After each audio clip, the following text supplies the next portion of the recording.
Mesdames et messieurs, donc je suis à la fois heureuse et honorée d'être parmi vous aujourd'hui pour ouvrir le prologue des États généraux psy sur la radicalisation.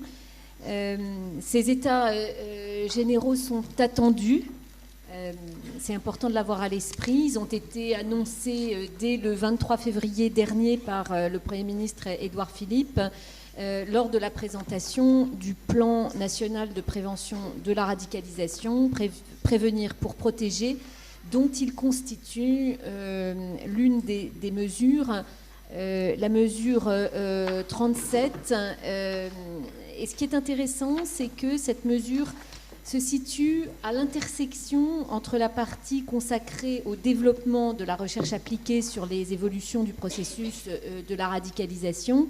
Et je voudrais saluer la présence parmi nous de la directrice de l'INESJ, Hélène Cazot-Charles, et l'autre partie consacrée à l'encouragement de l'implication des professionnels de la santé et de la santé mentale notamment dans la prévention de la radicalisation. Donc on est bien dans un moment qui est une étape essentielle à la fois dans le développement de la recherche appliquée et dans l'accélération d'une boucle recherche-action qui a vocation à permettre une meilleure appropriation par les professionnels de la santé mentale.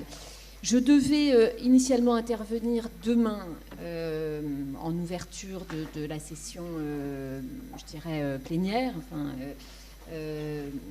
malheureusement, mais bon, heureusement aussi, parce que c'est utile dans l'administration de rencontrer ses chefs, je suis convoquée par le ministre de l'Intérieur et le secrétaire d'État chargé de la sécurité. Et donc, j'interviens et merci de m'y associer dans le contexte de ce prologue. Et en même temps, ça prend tout son sens parce que le prologue a vocation à promouvoir le dialogue entre les experts des sciences humaines et sociales et les experts des approches psy sur la radicalisation.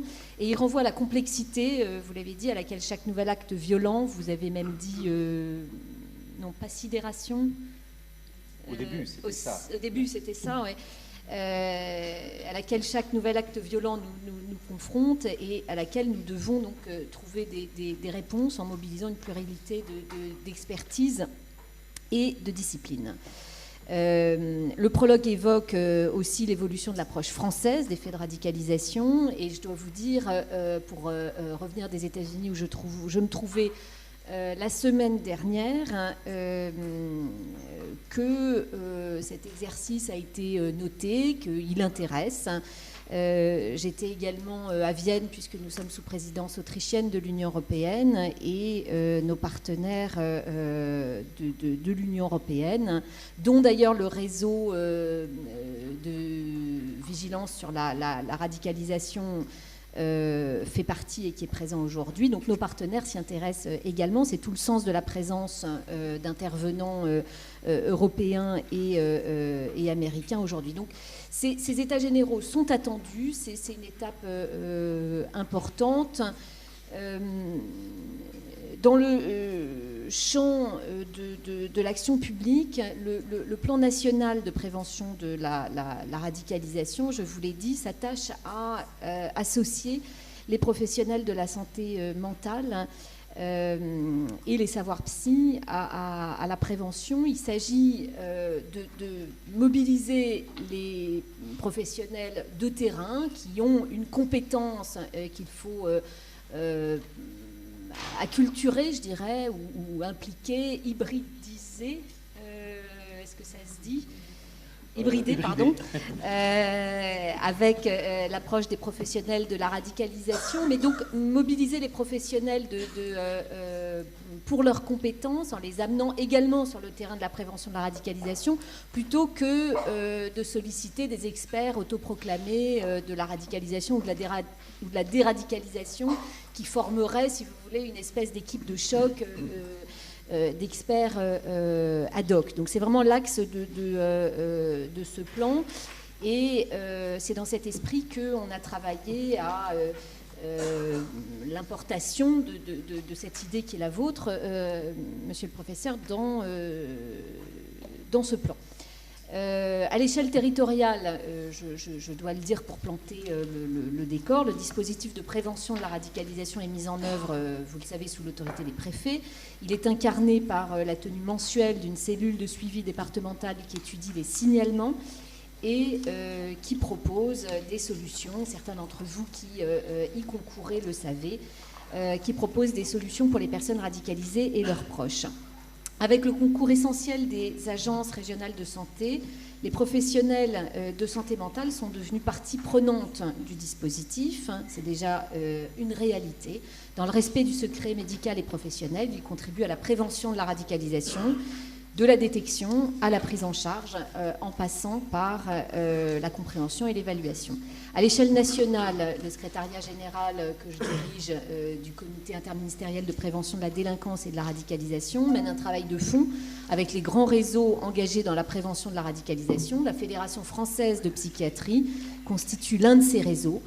Et elle développe dans ce cadre un travail de recherche indispensable qui devrait apporter des éclairages utiles sur les processus de radicalisation et la place de la psychiatrie dans la prise en charge.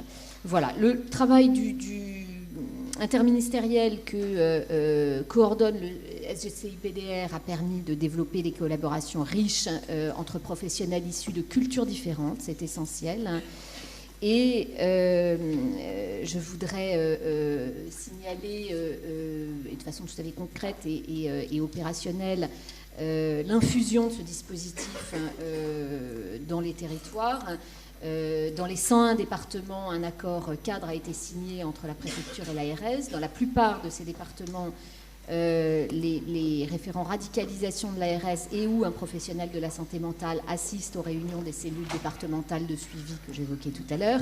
Dans plusieurs régions et départements, et on en entendra un certain nombre de témoignages après-demain, je crois, des réseaux ou centres de ressources ont été mobilisés ou créés pour prendre en charge les personnes radicalisées et leurs proches, à l'instar du centre Concordance en Bourgogne-Franche-Comté qui fera l'objet donc d'une présentation.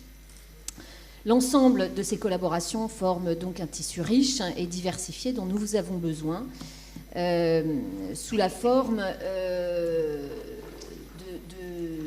de recommandations qui interviendront donc à l'issue de ce travail, et je vous en remercie, de recommandations et de bonnes pratiques pour éclairer la suite de ces travaux. Je voudrais donc conclure en soulignant l'attention, encore une fois, qui est apportée à nos travaux à l'extérieur de la France. Le développement des échanges avec nos partenaires étrangers sera encouragé par la tenue de ces sessions. Et d'ailleurs, les partenaires du RAN seront associés à